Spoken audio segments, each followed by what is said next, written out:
Pendapat yang paling kuat pada makmum membaca Al-Fatihah atau tidak di belakang imam, yang disepakati oleh para ulama, yang saya sebutkan dulu yang disepakati ya.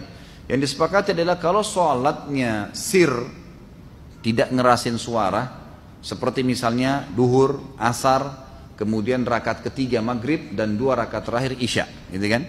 Ini namanya sholat sir, kecilin suara. Maka wajib makmum membaca Al-Fatihah.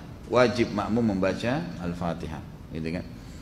Kecuali dalam keadaan ini khilaf ulama, bagaimana kalau dia baru membaca Ar-Rahmanir Rahim, Maliki Yaumiddin, imamnya Allahu Akbar ruku. Apa yang dia harus lakukan? Jumhur ulama mengatakan ikuti imam. Karena dia sudah berijtihad, dia sudah baca, gitu kan?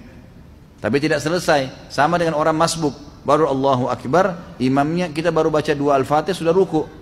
Apa yang harus kita lakukan? Jumhur mengatakan ruku saja. Imam Syafi'i mengatakan tidak, harus dia baca. Nggak bisa. Dan dia boleh ketinggalan untuk mengejar Al-Fatihah sampai 3 gerakan. Kalau dalam madhab Syafi'iyah, gitu kan? 3 gerakan artinya ruku, sami Allahu hamidah, sampai sujud pertama. Nah itu dia boleh tetap menyelesaikan Al-Fatihahnya lalu dia mengejar imam. Karena pentingnya masalah Al-Fatihah ini. Tapi kalau sholatnya jahar, ngerasin suara, subuh, 2 rakaat pertama maghrib, gitu kan? 2 rakaat pertama isya, maka ini hukumnya jumhur mengatakan tidak ada bacaan bagi makmum, kecuali imam memberikan jeda waktu. Beranjak daripada hadis yang sahih, bahwasanya Nabi SAW pernah mengatakan waladdallin, amin. Lalu tiba-tiba sahabat di belakang berlumba-lumba baca Al-Fatihah.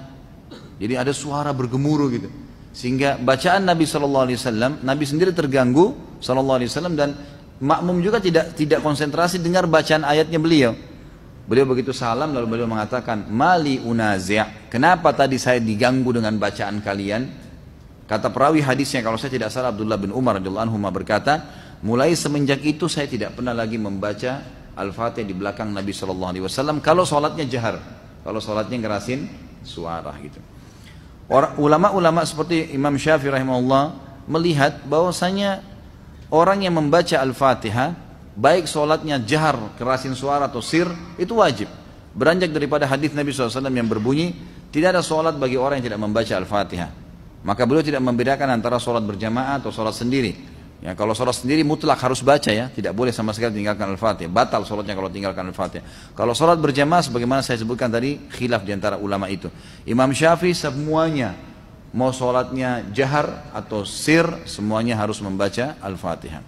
Allahu alam, kalau kita simpulkan, kalau saya simpulkan dari pendapat-pendapat ulama ini, saya melihat kalau seandainya imamnya membaca Al-Fatihah dengan suara keras, jelas, ya, kita dengar ya, kita dengar. Seperti sekarang ada mic.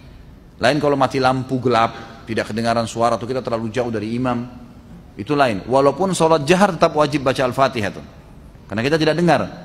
Karena memang Allah berfirman, umumnya ulama berpegang pada ayat ini, a'udzubillahi minasyaitonirrajim, fa idza quri'al qur'anu fastami'u lahu wa ansitu.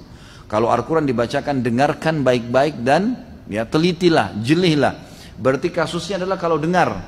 Kalau dengar kita nggak boleh berkata yang lain, gitu kan? Nah kalau imam sholat jahar, maghrib misalnya, tapi mati lampu, kita di saf ke-5 atau ke-6, ke-7 ke belakang, nggak dengar.